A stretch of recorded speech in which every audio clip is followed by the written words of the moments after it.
Hello friends, this is Himanshi and welcome to let's learn. हमारे साथ हैं प्रशांत, जो कि एकदम जेनजी के अवतार में हैं। खुद भी जेनजी हैं, 21 साल के हैं मात्र, और रैंक 20 लेकर के आए हैं केंद्रीय विद्यालय में। 20 है ना? पता चले मैं बोल दूं कुछ भी, प्रशांत कहे नहीं मेरी तो इतनी थी, फिर हम बैठ के लड़ रहे हैं। खैर कोई नहीं। और बहुत मज़ा आ रहा है प्रशांत से बात करने में, क्योंकि एक तो ये मुझसे एज में छोटे हैं, 21 साल के हैं मात्र, तो मेरे को बड़ा अच्छा सा लग रहा है। मैं इनको दुखी कर रही हूँ और यहाँ पे हमारी टीम भी मजे ले रही है कि ये टीचर के कपड़े हैं। हाँ, टीचर्स ऐसे कपड़े पहनते हैं। तो लेकिन ये तो सब मजाक की बात है, क्योंकि प्रशांत बता रहे थे कि मैं जब से जा के स्कूल बोर हो में गया मैं फॉर्मल पहन के मैं गला यहाँ तक भर चुका है। तो मैं आज आया हूँ, स्कूल में नहीं आया हूँ, इसलिए मस्त मजे से यूट्यूब पे बातचीत करने आया हूँ। तो आराम से रिलैक्स्ड कपड़े पहन के आया हूँ। और प्रशांत बताइए अपने बारे में, कहाँ से आपने क्या किया है, कितने साल के आप हैं? हाँ, तो मेरा नाम प्रशांत है और 21 मेरी एज है। पहले मैंने 12th की थी गवर्नमेंट स्कूल से। हमने तो बाद में की थी। आपने पहले क्यों की थी? सब पहले 12th ही करते हैं यार। 10th के बाद 12th की थी, लेकिन बाकी लोग 12th के बाद 10th करते हैं। हाँ, तो 12th। सॉरी यार, बहुत यहाँ मजाकिया माहौल है। मैं इनकी सीनियर रह चुकी है, डाइट से भी हैं दिल्ली तो में। ये मेरी रैगिंग कर रही है। रैगिंग नहीं है यार ये। यूट्यूब पे कमेंट्स में लिख देगा। अच्छा, सीरियसली जस्टिस तुमको ऐसा लगता है? ऐसे लगता है? क्या रैगिंग हो रही है मेरी? नहीं, वो तो मजाक। हाँ फिर ठीक है यार, मैं दिल दुख जाता, मैं किसी को परेशान नहीं करती। अच्छा खैर, ये तो हुई एक बात। दूसरा, हाँ, प्रशांत 21 साल के हैं और प्रशांत ने डीएलएड किया किस ईयर में? डाइट राजेंद्र नगर, लास्ट दिल्ली में ही है। लास्ट ईयर 21 में, 22 में? 21 में नहीं, ईयर 22 में। 22 में। तो आपका 20 से 22 था? हाँ, 20 से 22 हाँ, तो इनका 2020 से 22 वाला बैच था। राजेंद्र नगर डाइट से इन्होंने डीएलएड किया, 12th के बाद होता है दिल्ली में, और इसलिए इनकी इतनी उम्र कम है। और केंद्रीय विद्यालय की अगर मैं बात करूं तो इनका जो 180 नंबर का रिटर्न एग्जाम था, उसमें से 180 में से 157 नंबर हैं। ये देखने में जेनजी लग रहे होंगे, बहुत ब्रिलियंट बच्चे हैं। तो 157 156.3 156.3 यानी 156 नंबर थे। और उसके बाद इंटरव्यू का कुछ लगाया हिसाब के कितने थे? हाँ, 56 मिले मेरे को। अच्छा, आउट ऑफ 60? Out of 60। बहुत बढ़िया। और इंटरव्यू की तैयारी की कहानी इनकी एकदम रोचक है, कि मतलब इनको काफ़ी फीडबैक्स मिले। और बताइएगा, अब प्रशांत आप ही बताइए, मैं हंसी मजाक अब और ज़्यादा नहीं करूँगी आपके साथ। आप बताइए आपने कैसे तैयारी की, क्योंकि आपका तो जस्ट डीएलएड ही 22 में खत्म हुआ है। तो सीटेट आपने किस टाइम पे किया था और फिर आगे की हाँ, तो जब डीएलएड चल रही थी मेरी, तो फर्स्ट ईयर तो निकल गया था ऐसे हंसी मजाक में। उसके बाद सेकंड ईयर आया तो फिर सीटेट का आया कि ध्यान सीटेट करना है। तो फिर यूट्यूब सर्च किया, तो फिर मैम का चैनल मिला सबसे ऊपर, लेट्स लर्न, और वीडियो वगैरह देखी। तो पहले तो गाइडेंस वाली देखी थी कि कैसे अप्रोच करना है पेपर को। तो वो काफ़ी अच्छी लगी थी और समझ आया था चीज़ें कि ऐसे ऐसे करना है, ये सोर्स रहेंगे हमारे। उसके बाद जैसे जैसे पास आउट लगा, मैम की प्लेलिस्ट बनी हुई थी चैनल पे बहुत सारी, तो एक एक एक्सप्लोर करी सबके हैंड। मेरी आदत पहले से है कि जो मैं पढ़ता हूँ तो नोट्स ज़रूर बनाता हूँ उनके साथ साथ, तो नोट्स बनते जा रहे थे। फिर जब प्रीवियस ईयर क्वेश्चन करने स्टार्ट किए तो बहुत अच्छा स्कोर आ रहा था उसमें, 130 135। तो ऐसे तो कॉन्फिडेंस थोड़ा बूस्ट हो गया था कि हाँ हो जाएगा, थोड़े मार्क्स से ऊपर नहीं जा सकते हैं। फिर जल्दी जल्दी अपना तैयारी की थी। और तो कौन सा वाला पेपर दिया सीटेट का? हाँ, जो फर्स्ट सीबीटी मोड में हुआ था। ओके। यानी कि 21 दिसंबर में, दिसंबर जैन में हुआ था। वो वाला तो वो मुश्किल पेपर था और पैटर्न बिल्कुल चेंज कर दिया था उन्होंने ऑफलाइन में काफी हद तक, सॉरी ऑनलाइन में। और वो पहला ऑनलाइन पेपर था, तो उसमें आपका कितना स्कोर आया? मेरा उसमें 127 स्कोर था आउट ऑफ 150। ठीक है। और आपका डीएलएड जो है वो फर्स्ट ईयर खत्म हुआ होगा? मतलब फिर वो 2022 में, हाँ, पेयरिंग में, सेकंड ईयर पेयरिंग था जब मैंने सीटेट दिया था। ठीक है। और फिर 6 महीने डीएलएड चला, वो खत्म हो गया था। ठीक है। जब डीएलएड खत्म हुआ फिर दोबारा पढ़ाई को लेके थोड़ा सीरियस हो गए कि अब जल्दी से जल्दी जितना हो सके नौकरी लेनी है। क्योंकि मैंने पर्सनली देखा है, मेरी खुद बैच के बच्चे जिन्होंने लास्ट वो वाला सीटेट ऐसे ही छोड़ दिया था हंसी मजाक में कि आगे दे देंगे, हर 6 महीने में होता ही है। और बहुत टाइम अपने पास, हमारे यहाँ भी ऐसे ही रहता था। हम भी किस्मत उनकी इतनी खराब हो गई कि सीटेट हुआ ही नहीं और उसके बाद सीधा केवी का एग्जाम आ गया। तो उनका पूरा चांस चला गया। अब ये नहीं पता नेक्स्ट एग्जाम कब आए। हाँ, तो हमें एक तो ये है कि कभी भी अपना चांस नहीं छोड़ना है, अपॉर्चुनिटी नहीं छोड़नी, स्पेशली गवर्नमेंट जॉब्स के क्षेत्र में आपको छोड़ना ही नहीं है मौका। हाँ, कुछ नहीं पता 4-5 साल कितने वो रोक के रखे चीजों को। एग्जैक्टली। और इतनी अच्छी खासी नंबर की वैकेंसी आई थी, 6000 बहुत ज्यादा हाँ, ये बहुत ज्यादा इतने में इजी था करना थोड़ा सा। और उसके बाद फिर तैयारी अपनी स्टार्ट की। जून जुलाई में डीएलएड खत्म हो गया था। ठीक है। तो ये आप 2022 की बात बता रहे हैं? हाँ, 2022 की लास्ट ईयर। ठीक है। तो और 2022 के अंत में जो है ये केंद्रीय विद्यालय की वैकेंसी आई। दिसंबर में 9 या 10 को इसका नोटिफिकेशन आ गया था और जल्दी जल्दी एग्जाम हो गया था। ठीक है। तो पढ़ना स्टार्ट किया, ऑनलाइन बैच मैंने तो पढ़ना कब से शुरू किया था फिर? पढ़ना मैंने पहले परचेज किया था मैम का, क्योंकि सीटेट में मेरे को पढ़ाने का तरीका बहुत पसंद आया था मैम का। तो मैंने देर नहीं लगाई थी, जब भी तुरंत जैन में बैच निकला था। अच्छा। पेडागोजी स्पेशल 2.0 होता है। राइट, 2022 की शुरुआत में, तब तक केवीएस आया भी नहीं था। नहीं, और एक नोट भी शेयर हुए थे पेडागोजी 1.0 के, तो मैंने एक बार पहले वो गो थ्रू किए थे फटाफट से। वो देख के मेरे को लगा था, तो मैंने जल्दी से एनरोल करवा लिया था फिर। अच्छा। और मैंने एक और बैच लिया था मैथ्स का, राकेश यादव सर का, ताकि थोड़ा बेसिक से हो जाए। तो ये इन्होंने अभी बताया तो मैं तो मजाक भी उड़ा रही थी, मैंने कहा इतना मैथ्स पढ़े कहाँ जाना था, राकेश सर का बैच लिया जो। हाँ, मेरे को ये थोड़ा सा मेरे को बाद में फील भी हुआ था कि मैंने पहले उससे प्रिपेयर करना स्टार्ट कर दिया। और वो पढ़ के मेरे कैट लेवल तक के क्वेश्चन सॉल्व हो पा रहे थे। चलो अच्छा, इनका साइंस बैकग्राउंड था वैसे 12th में? हाँ, मेरा थोड़ा साइंस और मैथ का बैकग्राउंड रहा है। और बाकी फिर जब मैंने डीएलएड के क्वेश्चन उठाए थे, क्योंकि पहले पता नहीं था केवी पहले आएगा कि डीएलएड ही प्रिपेयर कर रहा था मैं। तो वो बहुत मेरे को इजी फील हुए थे मैथ्स के, कि ये तो ज्यादा नीचे लेवल है, थोड़ा सा नीचे पढ़ना चाहिए। फिर धीरे धीरे उस अकॉर्डिंगली करते गए। बट इनके दिमाग में ये था, मैंने जब इनसे पूछा था तो इन्होंने बताया था कि मुझे ये था कि मैं पेडागोजी पहले से तैयार कर लूं और मैथ्स पहले से तैयार कर लूं। हाँ, मेरा बाकी चीजें जब एग्जाम आएगा तो उस समय भी मैं जल्दी से तैयार कर लूंगा। रीजनिंग मैथ्स पहले प्रिपेयर हो जाए, और पेडागोजी का सिलेबस बहुत वास्ट है। हाँ। तो अच्छे से 1 साल पढ़ा होना चाहिए। तो ये मेरा अप्रोच थी। और जीके जो है मैं पढ़ता नहीं हूँ, मेरा थोड़ा वीक है सेक्शन। तो 2 ही नंबर आए, 2 नंबर आए उसमें, वो भी क्योंकि उसमें 2 साइंस के क्वेश्चन थे। वो वहां से आ गए। वो वहां से आ गए। तो 156 नंबर कहाँ कितने पे गई है? 135 पे गई है ना मेरिट शायद? हाँ, 135 जनरल वाली। हाँ। तो इनके 156 नंबर है, बड़ी बात है। हाँ। बाकी फिर आगे नोटिफिकेशन आया था दिसंबर में। ठीक है। जैसे ही तो नोटिफिकेशन इतने आप ये पेडागोजी स्पेशल से पढ़ रहे थे बैच से वो हो गए थे मेरे नोट्स लगभग 110 वीडियोस थे उसमें बैच में। हाँ, पेडागोजी में। ठीक है। अब मेरा चल रहा था थोड़ा बैकलॉग के साथ साथ 70-80 तक हो गया था। ठीक है। उसके बाद फिर जल्दी जल्दी जैसे नोटिफिकेशन आया, पहले तो उनको जल्दी जल्दी पर डे 1.75 स्पीड से चला के वो कंप्लीट किया। ठीक है। और फिर अदर सब्जेक्ट पे फिर अप्रोच करना, इंग्लिश, हिंदी और ये मैंने ईवीएस नोटिफिकेशन के बाद पढ़ना स्टार्ट किया था। अच्छा, तो ये कहाँ से पढ़ा? ये यूट्यूब से मैंने सोर्स लिए थे। अच्छा। वहाँ से मैंने जल्दी जल्दी नोट्स बनाने स्टार्ट किए, अलग अलग टीचर्स से, अलग अलग, जो मेरे को बेस्ट पढ़ के देख लेता था, जो मेरे को लगता था मेरे को समझ आ रहा है। हाँ, वहाँ से बस स्टार्ट हो जाता था करना। ठीक है। और केवी का एक अच्छा ये है कि वो सिलेबस पहले से ही बहुत डिटेल में बताते हैं, डिफाइंड सिलेबस है उनका। और आता भी वहीं से है, बिल्कुल वहीं से, ज्यादा इधर उधर नहीं करते। सिर्फ सीटेट मान लो या केवीएस मान लो, ये 2 सबसे ज्यादा स्टिक करते हैं अपने सिलेबस के साथ। हाँ, ये उनका एक बेनिफिट है। और दोनों ही सीबीएसई कराता है, तो शायद वो पेडागोजी में फिर चीजें चेंज हो गई थी, और ये मेरे लिए बेनिफिट था। कैसे? क्योंकि जो पहले से तैयारी कर रहे हैं उन्होंने तो पहले उतना तो सभी ने पढ़ लिया, वो तो सबने कर रखा है। ठीक है। तो जिन्होंने पहले के पैटर्न के अकॉर्डिंग प्रिपरेशन 3-4 साल से कर रहे थे, ठीक है, तो उनका थोड़ा सा हुआ होगा कि कुछ नया आ गया तो घबरा गए होंगे, या कुछ चेंज हुआ है। और मेरे लिए तो सब फ्रेश था। और आपने डीएलएड भी अभी खत्म किया था? डीएलएड भी 3-4 महीने पहले खत्म हुआ था, तो एकदम जीरो से स्टार्ट करना, मेरे को तो वैसा भी करना था। राइट।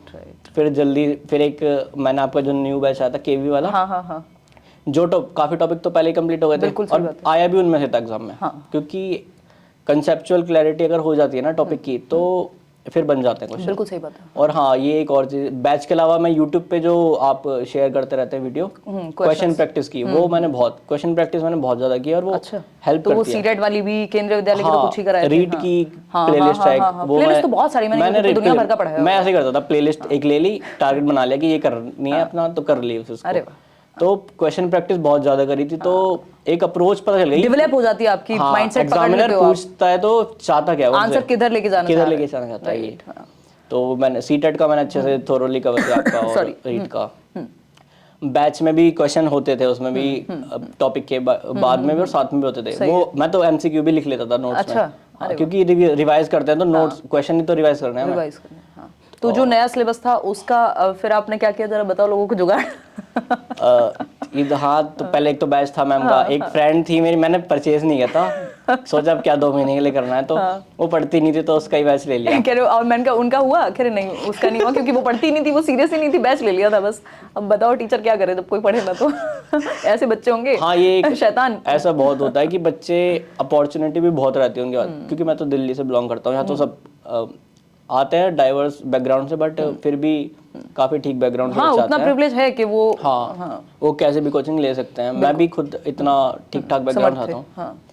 तो पर वो वेस्ट कर देते हैं, अटेम्प्ट्स वेस्ट कर देते हैं, उतना सीरियसली और लेते फिर नहीं एक हैं। टाइम के बाद एनर्जी रहती नहीं है। जैसे आपने तुरंत डाइट किया, तुरंत नौकरी ले ली, अब आप में लाइफ लॉन्ग आगे बढ़ने की भी एनर्जी रहेगी। बिल्कुल। और अगर आपने डाइट करके 2-4 साल निकाल दिए, खुद डीमोटिवेट हो जाते हाँ, हैं बहुत मतलब जो ज़्यादा। मेरे घर पे केस में ना भी हुआ, बैठना बट मैं hard है। एक अलग डायरेक्शन में थी शुरुआत से ही। जैसे डाइट खत्म हुआ था, सीटेट वीटेट पहले ही हो गया था, बट एटलीस्ट मैं कुछ कर रही थी और वो चीज़ का मेरे को रिजल्ट मिल रहा था, बहुत कम एज से मिलना शुरू हो गया था और अच्छे लेवल पे चली गई थी, तो ठीक है, मैं वो अफोर्ड कर पाई। अदरवाइज आप शुरुआत में, क्योंकि हम सभी उसी जोन में होते हैं, जैसे मेरे भी बैचमेट्स थे कि अभी तो बहुत टाइम है, 19 साल में डाइट खत्म हो गई, देखते हैं सीटेट वीटेट सबका हो ही जाता है। ग्रेजुएशन में चले जाते हैं बच्चे। हाँ। मेरे साथ भी हुआ था। एक चॉइस थी कि ग्रेजुएशन में जाना है, कि फिर मैंने सोचा जब 2 साल यहाँ पे स्पेंड किए हैं तो फ्रूटफुल तो होने चाहिए, क्योंकि ग्रेजुएशन तो मैं पहले भी कर सकता था। मेरे मार्क्स भी अच्छे थे 12th में, मतलब चाहता तो नॉर्थ कैंपस वगैरह में मिल जाता आराम से, हिंदू वगैरह। तो सबकी अपनी तो चॉइस होती थोड़ा है कि सा आप हार्ड चॉइस थी, प्रायोरिटी, हाँ, थोड़े ही ऐसे दिल पे पत्थर रख के कर लिया, क्योंकि कॉलेज लाइफ सबको अच्छी सबको लगती अच्छी है। लगती है। मेरे को भी था कि अपना ऐसे टैग मिल जाएगा, ही मिल जाएगा, तो पर फिर सोचा चलो टैग ठीक है, बट एक सैलरी आएगी तो उसकी अलग खुशी होगी। और यहाँ पे भी ग्रोथ के अपने अलग मायने हैं और चीजें हैं करने को आगे। बिल्कुल बिल्कुल। तो अभी ठीक है, आपने कह दिया कि लोगों के पास अपॉर्चुनिटी होती है, वो कोर्स लिया उन्होंने, बट आपने पढ़ा उससे, मैंने पढ़ा, जो नए टॉपिक्स चेंज हुए थे वो इन्होंने वहां से कर लिए। अब आगे कैसे, मतलब फिर आपने एग्जाम दिया, कोई स्पेशल ट्रिक थी, कैसे पढ़ते थे? हाँ, एक बार जो भी पढ़ो, चाहे यूट्यूब से पढ़ो, मतलब ऐसे ही पैसिवली नहीं पढ़ना, एक्टिवली पढ़ना है, चाहे कहीं से सोर्स, चाहे कुछ भी हो, उसके नोट्स हैंड रिटन होने चाहिए हम पे।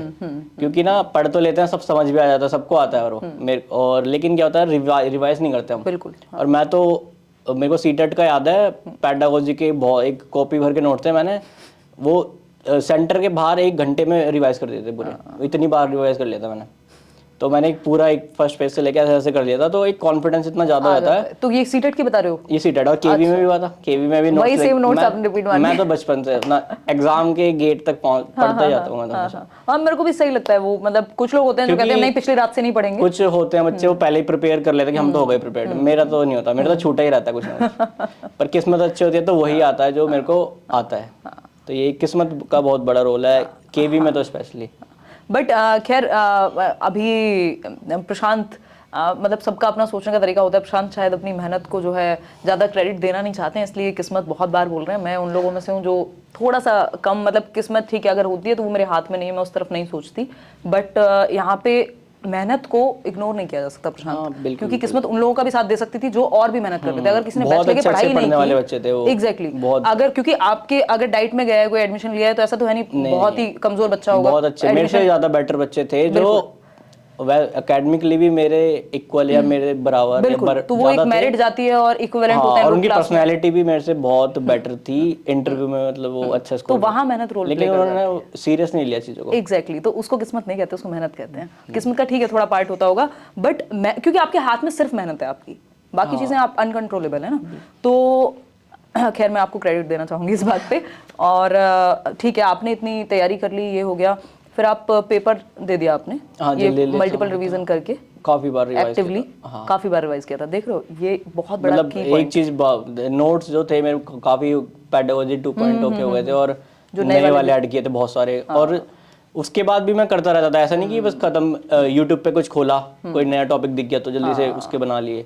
ऐड भी करता रहता, लेकिन पीछे से जरूर करता था कि पीछे से होता रहे, वो जरूरी भी है। हाँ, और बहुत मतलब 5-6 बार रिवीजन को मेरे को ना ये है कि पढ़ने से ज्यादा जरूरी, और पेडागोजी का जो क्वेश्चन जहाँ से मिल जाए सब कर दो, सॉल्व। फिर मैंने लास्ट में क्वेश्चन करने बंद कर दिए थे, लास्ट में तो ऑफ कोर्स यार, फिर वो क्योंकि फिर मेरे को लगता था कि अभी जो मेरे कॉन्सेप्ट्स हैं उन पे अपना ट्रस्ट करके जाना है, तो क्योंकि क्वेश्चन करने को तो 10,000-20,000 बिल्कुल कितना भी कर मार्केट में, पर और आप पहले से भी कर रहे थे ना, ऐसा नहीं है ना कि आपने बिल्कुल क्वेश्चन किए ही नहीं। हाँ, वो भी है, पहले से भी थोड़ा था कि हो जाएंगे, अगर मेरे को अप्रोच है तो आंसर ठीक जाता है मेरा। ठीक है, तो मेरे मार्क्स भी पेडागोजी में आई थिंक 53 या 2 आए आउट ऑफ 60। अरे वाह, पेडागोजी में मार्क्स ठीक थे मेरे। और तो अब इंटरव्यू पे आते हैं, मान लीजिए आपने यहाँ पे 156 स्कोर कर लिया।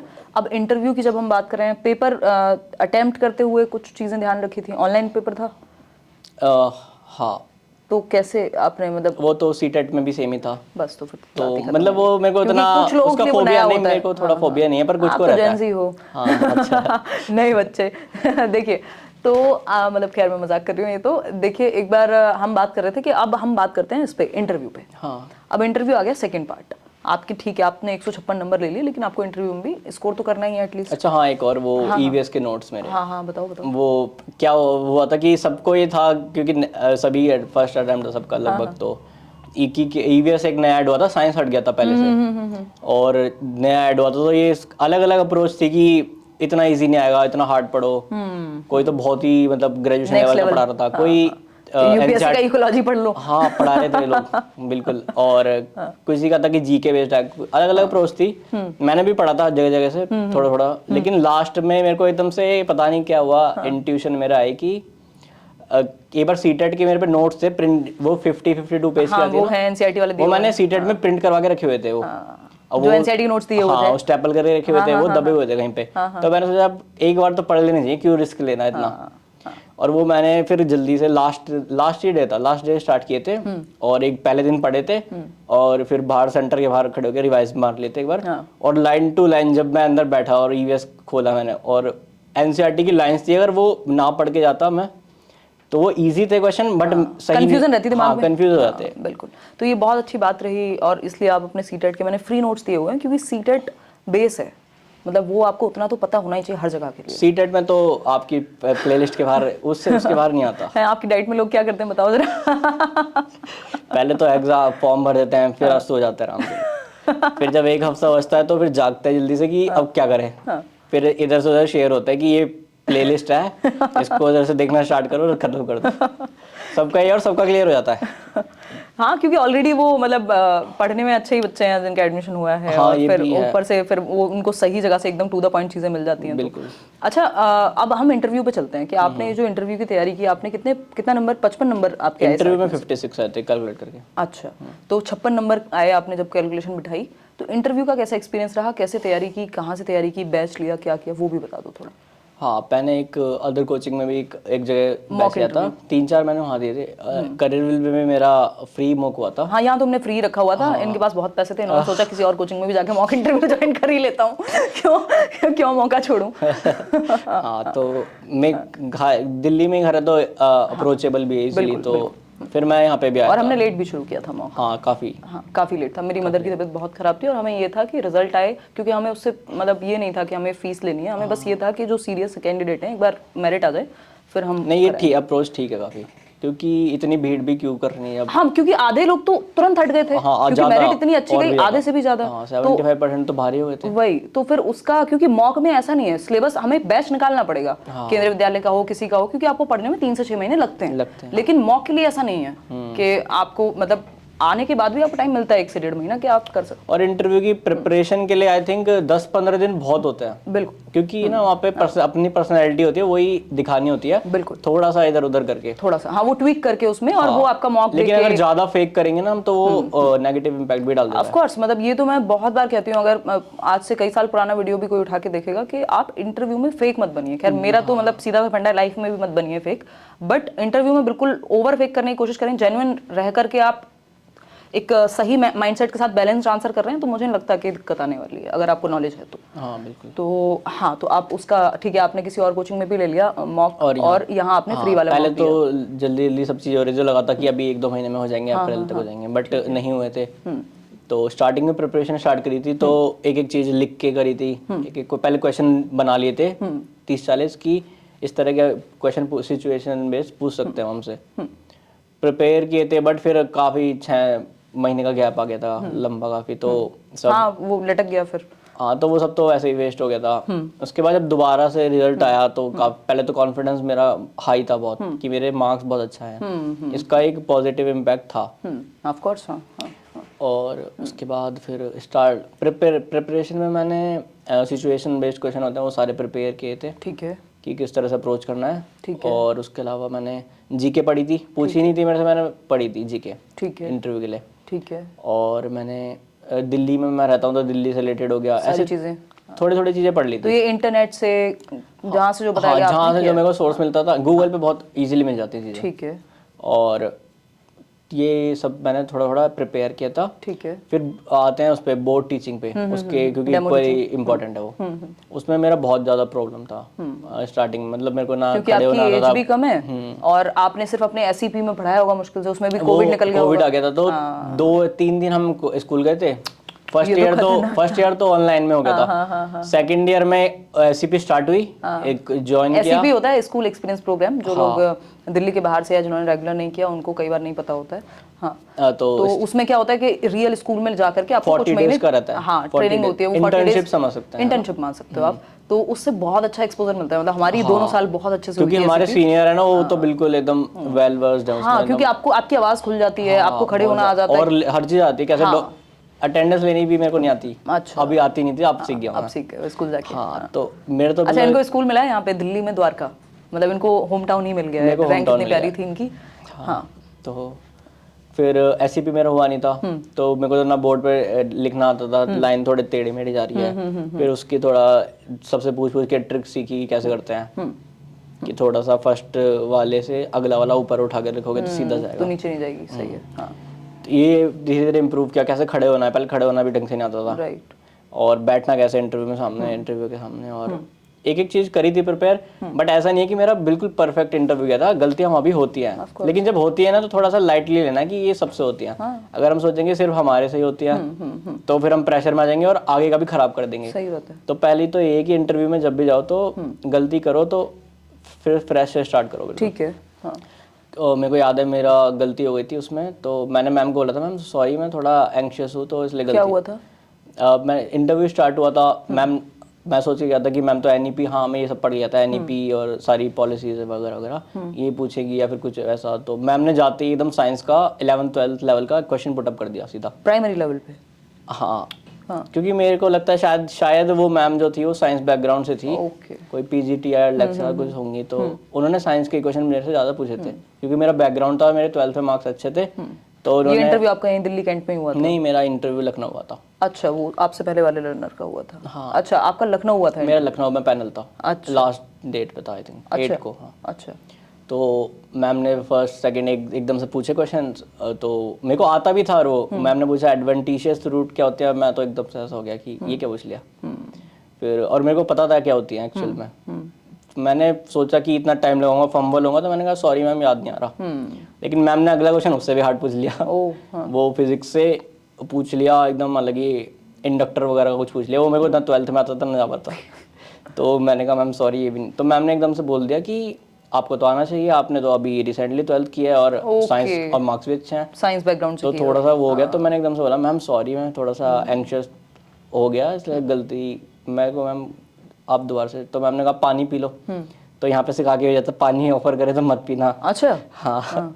तो फिर मैंने कहा नहीं मैम कोई नहीं, मैं अब थोड़ा सा काम हुआ, अब आप पूछना स्टार्ट कीजिए। तो फिर दोबारा से स्टार्ट हुआ, फिर साइंस के क्वेश्चन पुटअप हुए सारे, कि इक्वेशंस बता दो मोशन की, और ये बता दो इन लाइट का डिस्पर्सन बता दो, और ये ऐसे ऐसे बहुत सारे पूछे थे, बायोलॉजी से पूछे थे और फिजिक्स से, केमिस्ट्री से, आइसोटोप्स बता दो। फिर कह रहे हैं आइसोटोप्स, मैंने बता दिया डिफरेंस क्या होता है। तो मतलब आपके वो 12th पे ले गए उस चीज को? हाँ, उन्होंने तो क्योंकि रिसेंटली पढ़ के आए थे आप, 21 साल के बच्चे हो, तो आपसे ठीक है। हाँ, तो अच्छा हो गया था, मेरे को आते थे चीजें। शुरू में डर रहा था, बट मेरे को ध्यान से थोड़ा सुन के करा। ठीक है। तो ये कैसे हुआ था? बाइलिंगुअल हुआ था या हिंदी में हुआ था, इंग्लिश में हुआ था, कैसे? बाइलिंगुअल था। मैंने स्टार्टिंग खुद इंग्लिश से की थी। अच्छा, इंट्रो पूछा था उन्होंने? इंटरव्यूअर हिंदी में आ गए थे, तो मैं भी हिंदी में स्विच हो गया था। नहीं, उन्होंने इंट्रोड्यूस करने को पूछा था आपसे? हाँ, उन्होंने इंट्रोडक्शन करवाया। इंटरव्यू में उन्होंने जाते ही मेरे को पहले इंट्रोडक्शन के लिए बोला, इंट्रोड्यूस योरसेल्फ, मैंने कर दिया था। ठीक है। फिर उन्होंने बायोडाटा फॉर्म उनके हाथ में रहते हैं पैनलिस्ट के, उन्होंने वहाँ से स्टार्ट किया था कि पहले स्कूल पे गए वो, कि यहाँ से पढ़े हो ऐसे ऐसे, तो इस ईयर में ये सब्जेक्ट थे। फिर डीएलएड पे आ गई कि डीएलएड में बताना कौन कौन से सब्जेक्ट थे, वो पूछ लेते हैं, कहीं बच्चे को कुछ पता ही ना हो। सही बात है, हवा में हो गई हो। हाँ, तो फिर मैंने 8-10 सब्जेक्ट एकदम बता दिए जल्दी जल्दी कि ये थे। तो एक फिलोसफी सब्जेक्ट था, तो उन्होंने पूछ लिया चलो तो एजुकेशन फिलोसफी होता है। हाँ। दो या फिलोसफी ऑफ दो एजुकेशन, इंडियन फिलोसफर के नाम बता दो। ओके। फिर मैंने बता दिए महात्मा गांधी जी और रविंद्रनाथ टैगोर जी, तो 2 हो गए थे। फिर वो आगे बढ़े, तो पहले उन्होंने साइंस के क्वेश्चन पुटअप करने स्टार्ट किए बहुत सारे। पहले मैं एंग्शियस हो गया था, फिर सही करे मैंने, फिर काफ़ी अच्छे से गया। एक बार गलती के बाद मेरा इंटरव्यू बिल्कुल स्मूथली और बहुत अच्छे से गया था। और मैं वैसे ही एकदम जैसे अब यहाँ पे बोल रहा हूँ मैं ऐसे ही बोल रहा था, जरा भी ना टोन में डिफरेंस था ना फॉर्मेलिटी नहीं थी कोई भी। हाँ मतलब आप जेन्युइन थे। हाँ मेरे को लगा था अब जो होगा अब तो होगा। और डेमो टीचिंग में क्या कराया उन्होंने आपसे? डेमो टीचिंग में उन्होंने, हाँ ये मेरी अच्छी किस्मत थी कि उन्होंने कहा कि कुछ प्रिपेयर करके आए हो, तो मैंने कहा हाँ मैम मैं प्रिपेयर करके आया हूँ असेंडिंग ऑर्डर क्लास 3rd के लेवल का। तो मैम ने एकदम से बोला कि यूट्यूब से प्रिपेयर तो नहीं किया, क्योंकि एक तो मेरा लास्ट डेट था और वो पक गए थे टीचर, सेम वही पोएम सुना सुना के बच्चों ने वही रिपीट हो रही थी, गुड मॉर्निंग इंग्लिश में, गुड मॉर्निंग बादल वाली हिंदी में। तो मैं पहले सोच गया था ये तो छेड़ना भी नहीं है टॉपिक, क्योंकि वो बच्चों ने कर दिया था वो पहले ही।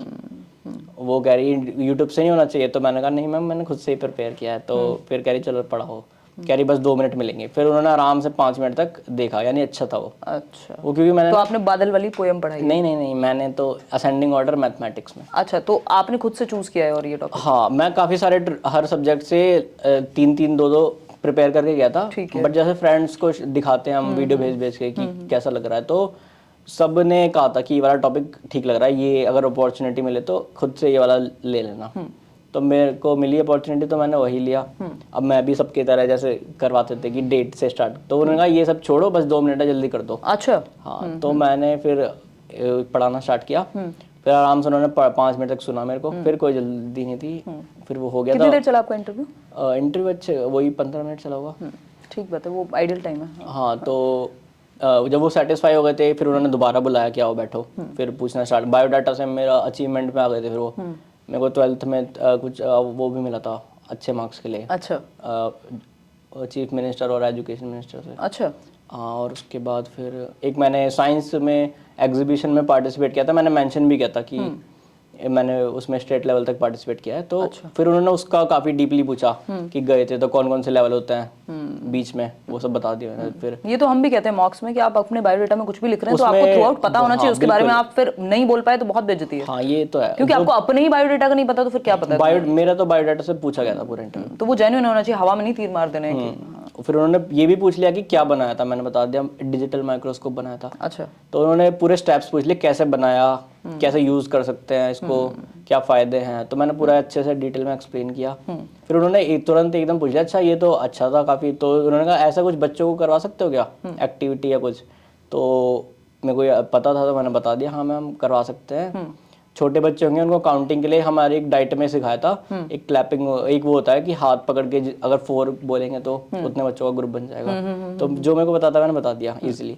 फिर उन्होंने लिखवा के एक बार बोर्ड पे देख लिया था कि लिख के दिखाओ 2-3 लाइनें इंग्लिश में लिखनी है अपने एक्सपीरियंस के जो आपका था इसमें डाइट में, नहीं वो साइंस एग्जीबिशन। अच्छा एग्जीबिशन का। हाँ तो मैंने वो लिख के दिखा दी थी। बस उसके बाद वो सेटिस्फाइड थे, उन्होंने कहा ठीक है।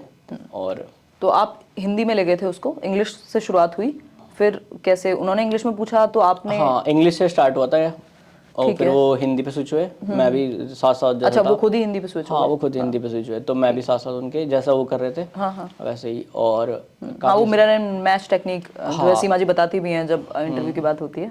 जैसा वो हाँ देखे मैंने सब देखा है। अरे वाह। तो वो जैसा अगर वो हिंदी इंग्लिश में पूछे तो इंग्लिश में और नहीं हिंदी में पूछे तो हिंदी में। कितने घंटे पढ़ाई करते थे आप? ये टिपिकल क्वेश्चन पूछते हैं एकदम जर्नलिस्ट वाला है। कितने घंटे पढ़ाई करते थे आप ये केंद्रीय विद्यालय की तैयारी के समय? अगर वैसे देखें कि पहले नोटिफिकेशन के पहले तो दिन में 3-4 घंटे पढ़ लिए, इससे ज्यादा नहीं। ठीक है। लेकिन एक बार नोटिफिकेशन आ गया तो फिर ऐसे ग्राफ थोड़ा इंक्रीजिंग था। मतलब फिर तो घंटे नहीं गिने। पहले 4-6 घंटे, फिर 6-7 घंटे, फिर 7-8 घंटे, और फिर तो टारगेट बेस्ड हो गया था कि ये करके सोना है। अगर क्योंकि बहुत सिलेबस बहुत था और चेंज भी हुआ ना, सबसे बड़ी बात चेंज हुआ था, बहुत ज्यादा सिलेबस था। मतलब हाथ दर्द हो गया था दिमाग का, ऐसा इतना सिलेबस था। तो क्या आप 10-12 घंटे पढ़ लेते थे? ज्यादा भी पढ़ लेता था। अच्छा। कभी लास्ट के डेज में नहीं ठीक है, मतलब 12 तो आराम से, क्योंकि आपके पास 1.5-2 महीना है तो आप उसमें थोड़ा ना घंटे गिनते रहोगे। हाँ वहाँ तो आपको लग जाना है बस। टॉपिक वाइज होता है ना। बिल्कुल बिल्कुल, और पता नहीं आपको वो खत्म ही नहीं हो पाते। 12 घंटे तो हो जाते हैं खत्म। जो सोच के सुबह कि आज ये टॉपिक कर रहे हैं वो नहीं हो पाते, तो घंटे तो गिनता ही नहीं कोई। बिल्कुल हाँ। लेकिन ऐसे नहीं है कि 12 घंटे मैं 1-2 साल से पढ़ रहा है, ऐसे नहीं, वो एक ऑफ कोर्स हाँ। आधा एक महीना हाँ पढ़ और लिया वो होगा। आपको आदत रहती है 12th वगैरह में जब आपने पढ़ाई की हाँ होगी। बोर्ड्स में भी जैसे पढ़ते हैं हम, लास्ट में तो सब पढ़ते ही हैं ज़्यादा, नहीं पढ़ेंगे तो फिर कैसे चलेगा, मिस सही कर देंगे बात है। अपॉर्चुनिटी को। बिल्कुल सही बात है। तो प्रशांत बहुत ही मतलब दिखने में क्यूट, एकदम एज भी कम इनकी, लेकिन बहुत ही अच्छी बातें करते हैं और बहुत ही जेन्युइन बातें कर रहे हैं पूरे इंटरव्यू थ्रू आउट ही, जो ये डिस्कशन हमने रखा है। और आगे भी अगर केंद्रीय विद्यालय में कभी भी मदद की ज़रूरत होगी किसी को इंटरव्यू में, तो बिल्कुल हम प्रशांत को बुलाएंगे। चलिए खैर आज के लिए इतना ही रखते हैं, बहुत बातें हम तो पता नहीं अंतहीन बातें करते ही रहेंगे। Thank you so much. आपको होपफुली ये वीडियो पसंद आया होगा, मदद तो 100% करेगा, और लाइक शेयर सब्सक्राइब आप कर दीजिएगा, कमेंट्स में बताइएगा अपने विचार। आज के इतना ही, थैंक यू सो मच प्रशांत, बहुत मजा आया आपसे मिलकर, एकदम ऐसा लगा एकदम अपने जूनियर से ही मिल रही हूँ। Thank you.